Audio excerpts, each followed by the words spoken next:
Most gimmicks in wrestling are pretty nuts when you think about it, and that naturally doubles when you take a trip back to the mid-90s. Here you were supposed to think that garbage men wrestled on their days off, and that somebody who did your taxes was a bad person. That's all IRS was. He would remind fans it was important to file their returns at the end of the year, and he got booed out the building. This gets stranger and stranger the more layers you pull back. There's always a diamond in the rough waiting to shine, mind, which is why a tweak here or there can take an idea and make it work, turning said wrestler into a superstar in the process. Look at Stone Cold Steve Austin. He used to end interviews by saying, "No, that's Stone Cold," or words to that effect. Problem there is that he needed the right line fed to him in order to say it. He couldn't just blurt that out after being asked if he was going to win or lose that night. It was contrived, hence the change into, "That's the bottom line." Need some more of this? No problem. I'm Simon from WhatCulture, and this is 10 insane wrestling gimmicks that morphed into another level. Number 10, Daniel Bryan. The current WWE champion is an environmentalist, socialist vegan who's considered a heel just because he barks a bit louder than he probably should. When you break down his thoughts, however, he actually has a very productive way of looking at the world. When you remember where we are now and where we started though, boy howdy have we gone a long way, which I guess ties into the whole new part of his name. Bryan has escalated this so much that he now comes to the ring wearing a custom-made hemp and wooden WWE belt and won't wear official merchandise. He also looks all scraggly and slightly like an internet conspiracist while showing disdain for the fans. Even better, when he gets in the ring he wrestles like a technical genius, which also ties into his intellectual prowess. He uses his brain and goes against the grain. He may be in the WWE, but he performs like someone who watches nothing other than New Japan. It's probably nuts and likely only going to get more crazy because that's just the nature of it now. It needs to keep evolving and going off the rails to tie into the character. And just to provide a bit more evidence for this, number 9, Rowan. The man who loves to recycle, Rowan's career in gimmick has been bonkers from the start.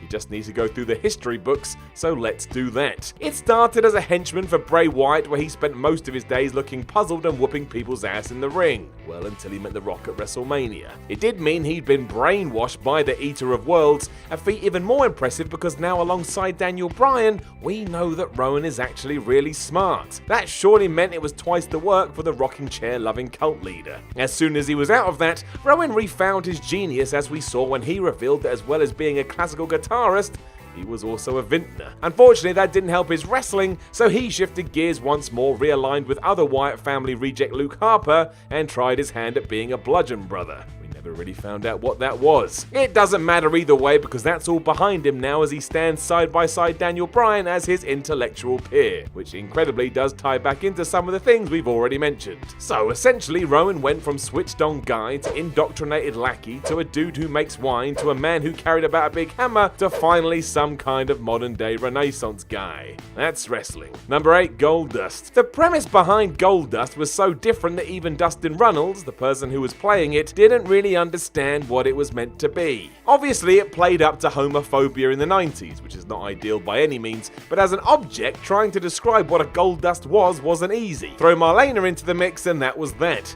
It triggered conversations the wrestling world over. With all that said, at first it was handled sophisticatedly, somewhat, especially where WWE was concerned, but as time ticked away, nobody could help themselves. The gimmick kept ramping up until the artist formerly known as Goldust created a huge backward step, and by the time we had Tafka, who was donning an afro, furs and gold change, it was all super uncomfortable and offensive. For the proper bonkers part of it, he later contracted Tourette syndrome via electrocution. Can you imagine what would have happened to this if it wasn't in the hands of Dustin Runnels? I dread to think, even more so through the lean years, when it just went off the rails. Number 7, the Shockmaster. Fred Ottman's career is so defined by the time he tripped through a wall with a glittery stormtrooper helmet on his head as the Shockmaster, many people don't even remember what came before or after, as the impact it made. But many years prior, he was one half of the Natural Disasters as Typhoon, a tag team that to this day remains warm in our hearts. Tugboat was a bit different. Why anyone would want to go by that name when they're a wrestler, I don't know, but whatever.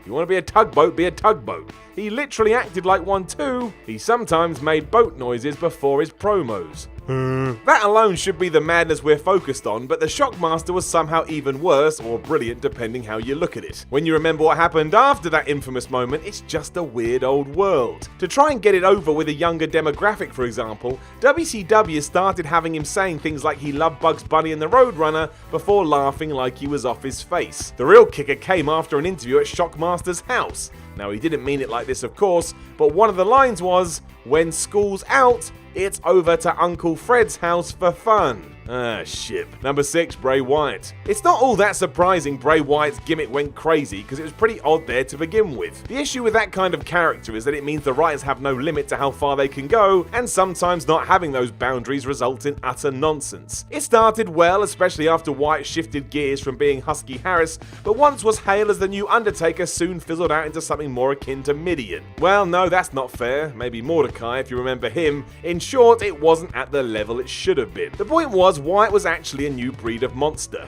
As opposed to being supernatural or a magic man, he was a shunned member of society that knew how to get under people's skin and scare the crap out of them because of it. Bray was more serial killer than Ghost, and yet long before we'd gone in this other direction, he was transporting himself via osmosis or having equipment blow up using his powers. Whatever that means. He lost all the time too, as we know, and that just ramped up the silliness even more, to the point at one moment in time, he was literally smoke.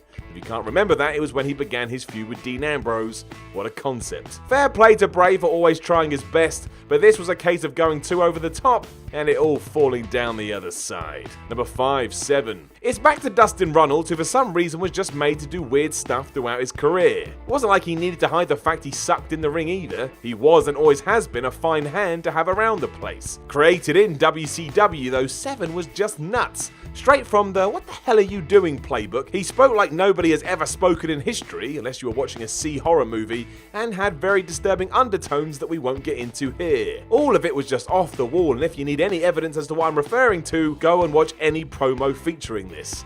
You'll see. My word, will you see. Just to really show how bad this was, it was killed off by Vince Russo of all people, a man who saw nothing wrong in having such things as Viagra on a pole matches. It at one point in time threatened to be the worst thing in all of wrestling, and that's truly saying something. A lot of people like to pretend this was WCW's version of The Undertaker, but that is such an insult to everything Mark Calloway did, because this gimmick was giving off utterly different vibes. Thank goodness we don't live in this era anymore. For all the pluses, these weaknesses make me happy with good old PG TV. Number 4, the Oddities. Before they were just the Oddities, this bizarre group were actually known as the Parade of the Human Oddities, which in itself was inspired by the Howard Stern show. This is why it featured regulars from there, including Hank the Angry Drunken Dwarf and Crackhead Bob. If you need some context, the former's whole thing was basically he said the F word a lot.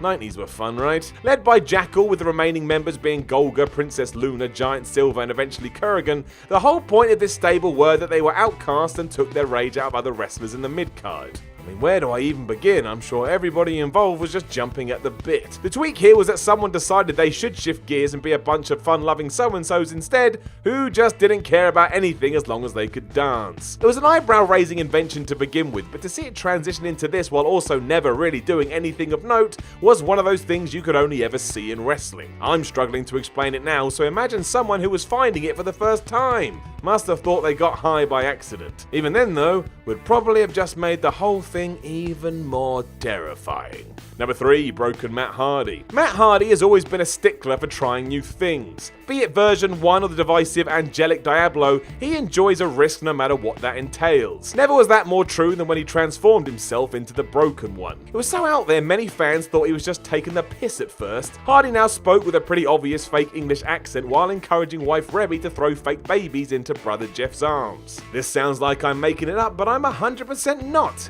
He committed to the role with as much gusto as anybody could fathom. Before long had also stumbled across a goldmine of having something so bad it becomes amazing. Matt continued to tweak it too, with drones, dilapidated boats, lakes of reincarnation kangaroos, and a son who would be king. It just continued to get odder and odder as it divided the internet right down the middle, but damn if it wasn't fun. It relaunched Matt Hardy's career, reminded us all that even when you think you've seen everything, you're only one final deletion away from being proved wrong. Number 2, Cain. Cain's debut set him up for life in many ways. He ripped a Hell in a Cell door from its hinges and walked straight into a storyline with fictional brother The Undertaker.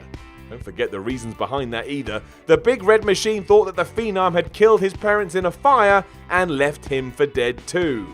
Alright, how we upped the ante from that I'll never know, but we did. Slowly Cain learned to talk, then he got a girlfriend and soon was being outed as an alleged necrophiliac in one of the worst angles WWE ever did. Throughout this he also won some world championships and even teamed with his brother, who put aside their differences and dead parents to become the Brothers of Destruction. It did help as it allowed the character to keep going, and it even saw Cain morph into Jacob Goodnight in the film See No Evil. One of the strangest arcs in wrestling history?